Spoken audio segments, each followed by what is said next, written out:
अंकित, किरण, अवनी, सुधीर, प्रतीक, निखिल, चंपाबेन, ध्रुवराज सिंह वाघेला और भरत रबारी।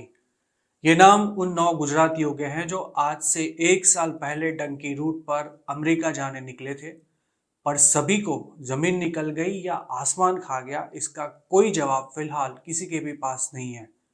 इन 9 लोगों ने फरवरी 2023 में अपनी फैमिली के साथ आखिरी बार बात की थी और उसके बाद उनका कोई अता पता नहीं है। सिर्फ यही नहीं, ये 9 लोग जिंदा भी हैं या नहीं, इस सवाल का भी फिलहाल कोई ठोस जवाब देने की स्थिति में नहीं है।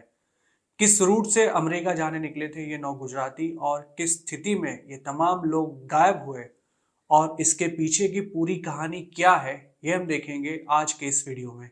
हर साल पंजाब, गुजरात और हरियाणा से डंकी रूट पर हजारों लाखों की तादाद में लोग अमेरिका जाने निकलते हैं, जिसमें कई लोगों को जेल की हवा खानी पड़ती है और जब तक अमेरिका पहुंच न जाए तब तक हमेशा डर में रहना पड़ता है और कई बार जान गंवाने की भी नौबत आती है। कुछ ऐसी ही कहानी है 9 गुजरातियों की जो जनवरी 2023 में अमेरिका जाने निकले थे, पर अमेरिका पहुंचने से पहले ही ये सभी लोग जैसे हवा में गायब हो चुके हैं। ये 9 लोगों को ढूंढने के लिए इनके परिवार वालों ने गुजरात हाई कोर्ट में एक पिटीशन भी फाइल की थी, जिस पर सुनवाई करते हुए कोर्ट ने विदेश मंत्रालय को इन सभी लोगों का पता लगाने के लिए निर्देश जारी किए थे, पर उसका कोई भी परिणाम नहीं मिला था। जनवरी 2023 में अमेरिका जाने के लिए निकले इन 9 गुजरातियों को वहां पहुंचने के बाद 75 से 80 लाख रुपए जितनी रकम अपने एजेंट्स को चुकानी थी और कुछ लोगों ने शायद एडवांस भी दिया था। इन सभी 9 लोगों को मुंबई से यूरोप और वहां से कैरेबियन आइलैंड्स की तरफ ले जाया गया था और आखिरी बार जब इनकी बात अपने परिवारजनों से हुई तब यह सभी ग्वाडेलोप नाम के एक कैरेबियन टापू पर थे और वहां से उन्हें अमेरिका की तरफ जाना था। पर उसके बाद न ही किसी का अपने परिवार से कोई संपर्क हो पाया और न ही किसी का कुछ अता पता लगाया जा सका।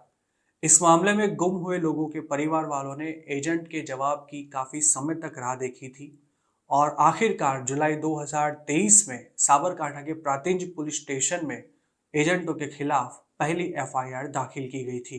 एफआईआर दर्ज होते ही जैसे ही ये मामला सामने आया, उसके साथ ही गुजरात में हड़कंप मच गया था और पुलिस भी हरकत में आई थी।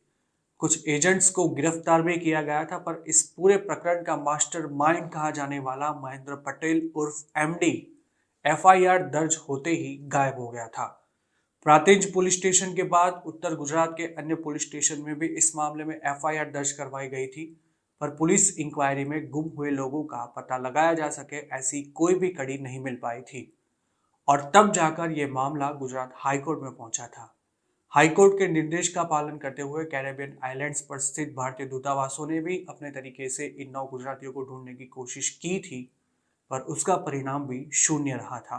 सूत्रों की माने तो जिस रूट से ये 9 लोग अमेरिका जाने निकले थे, वहां पर ड्रग्स की तस्करी भी काफी बड़े पैमाने पर होती है और जिन बोट्स में ड्रग्स की हेराफेरी होती है उसी में लोगों को बैठाकर इलीगली यूएस तक पहुंचाया जाता है। ऐसे में जिस बोट पर ये 9 लोग सवार रहे होंगे, उस बोट को किसी देश की पुलिस या कोई सिक्योरिटी एजेंसी ने पकड़ लिया हो, इस बात को भी नकारा नहीं जा सकता। पर गौर करने लायक बात यह भी है कि अगर कोई इंडियन विदेश की जेल में 1 साल से अधिक समय तक बंद हो और उसका कोई पता लगाया ना जा सके, ये बात भी नामुमकिन है। इस स्थिति में गुम हुए लोगों की बोट कोई दुर्घटना का शिकार हुई हो, इस बात को भी नकारी नहीं जा सकती। पर ऐसी किसी भी घटना की ऑफिशियली कोई पुष्टि अभी तक नहीं की जा सकी है। एक तरफ जहां सरकार भी 1 साल से गायब हुए इन गुजरातियों का पता नहीं लगा पाई है, तब उनके परिवारजन अब उन्हें ढूंढने के लिए ग्वाडेलोप जाने की तैयारी कर रहे हैं। अमेरिका जाने से पहले ही गायब हो चुके इन 9 गुजरातियों का एजेंट महेंद्र पटेल उर्फ एमडी भी फिलहाल पुलिस की पकड़ से बाहर है और सूत्रों का यहाँ तक कहना है कि महेंद्र फिलहाल अमेरिका में छुपा हुआ है।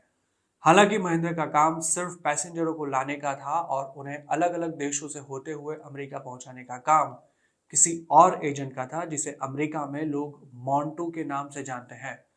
मोंटू खुद एक अनडॉक्यूमेंटेड इमिग्रेंट है और कैरेबियन आइलैंड्स वाली डंकी लाइन पर उसकी काफी अच्छी पकड़ मानी जाती है।